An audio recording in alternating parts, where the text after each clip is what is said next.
கவனித்து பாருங்கள் என்றார் சர்ப்பிரசாதநாதர். அதுபோன்று செய்ய புனிதாலய நகரத்திற்கு, அதாவது திருச்சபை மக்களிடம் சென்றார். அங்கே திருத்தாகி, அதாவது மறைச்சாட்சி என்பவரை சந்தித்தார். அவரிடம் இந்த வடை திட்டத்தை, அதாவது நற்கனை திட்டத்தை தெரிவித்தார். அதன் பின் அந்த திருத்தியாகியை, அதாவது மறைச்சாட்சியை பார்த்து, யோவான் 6:67 படி நீங்களும் போய்விட நினைக்கிறீர்களா என்று கேட்டார். அதற்கு திருத்தியாகி, அதாவது மறைச்சாட்சி மறுமொழியாக, சர்ப்பிரசாதநாதரே, நாங்கள் யாரிடம் போவோம்? வாழ்வளிக்கும் வார்த்தைகள் உம்மிடம்தானே உள்ளன.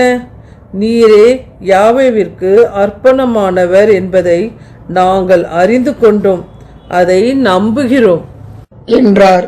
அதாவது மகாத்மா மார்ட்டின் என்பவர் இங்கே எப்படி வந்தார் என்றால், சர்ப்பிரசாதநாதர் திருத்தாகியை, அதாவது மறைச்சாட்சியை சந்திப்பதற்கு முன்பு மகாத்மா மார்ட்டினிடமும் ஏஜியிடமும், அதாவது அசம்பிளி ஆப் காட் அருங்கொடை நாதனிடமும் சென்று உண்மையை உடைத்து பேசியதும் அந்த மூவருக்கும் பொறுக்கவில்லை.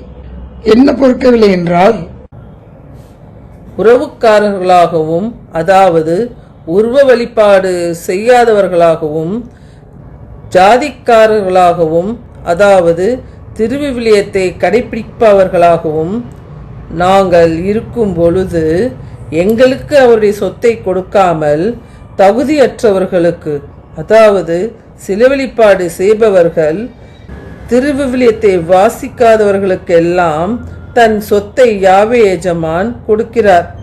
அதை நாங்கள் ஏற்றுக்கொள்ள மாட்டோம். எங்களுக்கு கிடைக்கவில்லை என்றாலும் பரவாயில்லை.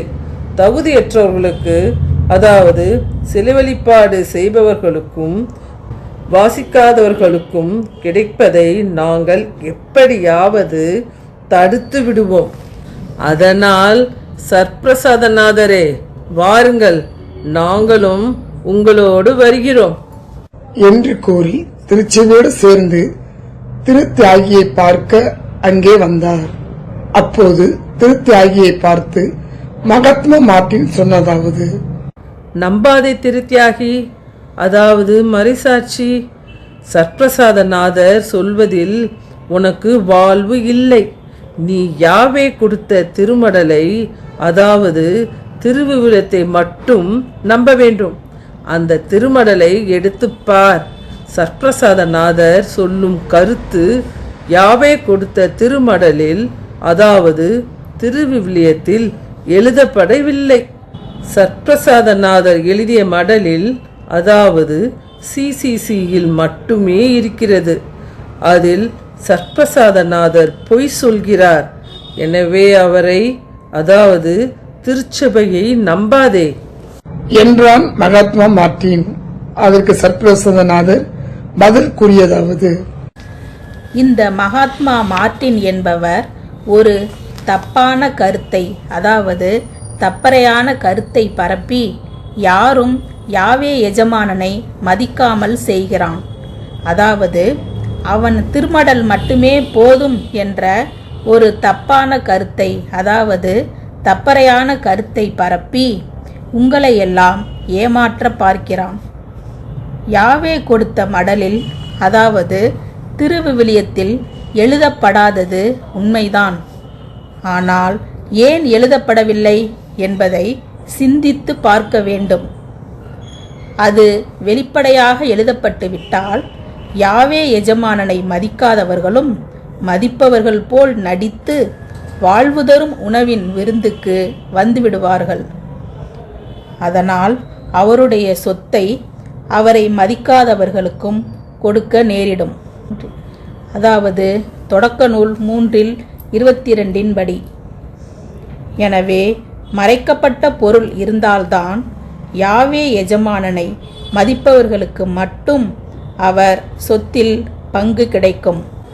அதனால்தான் யாவே கொடுத்து அனுப்பிய திருமடலில், அதாவது திருவிவிலியத்தில் உண்மை மறைக்கப்பட்டு என்னிடம், அதாவது திருச்சபையிடம் வாய்மொழியாக கூறிய செய்தியில், அதாவது சிசிசியில் அந்த மறைபொருள் வெளிப்படுத்தப்படுகிறது.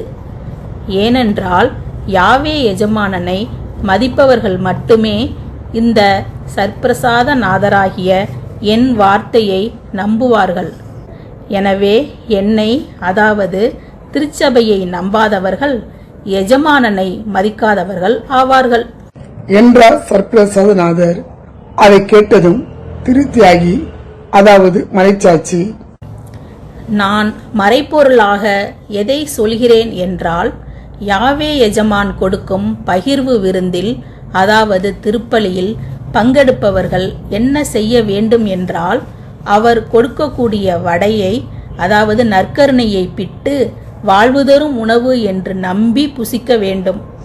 அதுபோன்று ஒரே வடையை பகிர்ந்து, அதாவது நற்கருணையை பகிர்ந்து புசிப்பவர்கள் அனைவருக்கும் யாவே எஜமானனுடைய சொத்து அனைத்தையும் எடுத்து பகிர்ந்து தரப்போகிறார். அதாவது சிசிசி 460, சிசிசி 2009 மற்றும் சிசிசி 654 படி. இதைதான் நீ நம்ப வேண்டும். அதாவது யோவான் 6:53 படி உறுதியாக உங்களுக்கு சொல்கிறேன், யாவே எஜமானுடைய வடையை பிட்டு, அதாவது நற்கருணையை பிட்டு உண்டாலொழிய நீங்கள் வாழ்வு அடைய மாட்டீர்கள் என்று சர்ப்பிரசாதநாதர் கூறினார். அப்போது அருகில் நின்று கொண்டிருந்த ஏஜி, அதாவது அசம்பிளி ஆஃப் காட், என்ன கூறினார் என்றார். யோவான் 6:60 படி, திருத்தியாகியே, அதாவது மறைசாட்சியே, இதை ஏற்றுக்கொள்வது மிகவும் கடினம். இப்பேச்சை இன்னும் கேட்டுக்கொண்டிருக்க முடியுமா? அதனால் இதை நம்பாதே திருத்தியாகியே, அதாவது மறைசாட்சியே என்றான் ஏஜி, அதாவது அசம்பிளி ஆஃப் காட். அதை கேட்டதும் திருத்தாகியோடு, அதாவது மறைச்சாட்சியோடு நின்று கொண்டிருந்த மற்றவர்கள் அன்றே அவரை விட்டு விலகினர். அன்று முதல் அவரோடு சேர்ந்து செல்லவில்லை. அப்போது சர்ப்பிரசாதநாதர் திருத்தியாகியை, அதாவது மறைச்சாட்சியை பார்த்து, நீயும் போய்விட நினைக்கிறாயா என்று கேட்டார். அதற்கு திருத்தியாகியை, அதாவது மறைச்சாட்சி பதில் சொல்வதற்கு முன்பு ஏஜி, அதாவது அசம்பிளி ஆஃப் காட் குறுக்கிட்டு, அவரும் போய்விடாமல் வேறு என்ன செய்ய முடியும் என்று கேட்டான். அதன் பின் அருங்கொடைநாதன் ஏஜியின், அதாவது அசம்பிளி ஆஃப் காட் கருத்தை அவமதித்து பேசுவது போல் என்ன சொன்னான் என்றால், நீ கவலைப்படாதே திருத்தியாகியே, அதாவது மறைசாட்சியே, நான் இருக்கிறேன். நான் யார் என்றால், யாவே எஜமானனை தினமும் நேரில் சந்தித்து பல கொடைகளை பெற்று மிகுந்த ஆசிர்வாதத்துடன் வாழ்ந்து கொண்டிருக்கிறேன். எனவே என்னை நம்பி நீ வந்தால் நீயும் ஆசிர்வாதத்தோடு இருக்கலாம். எனவே இந்த சர்ப்பிரசாதநாதர் சொல்வது போல் நடந்து கொள்ளாதே. இவர் உன்னை ஏமாற்றுகிறார். அந்த சிறிய வடைக்குள், அதாவது நற்கருணைக்குள் எப்படி அவ்வளவு பெரிய சொத்து இருக்க முடியும்? சிந்தித்துப்பார். நாமெல்லாம் என்ன மடையர்களா என்று போதித்தான் அருங்கொடைநாதன்.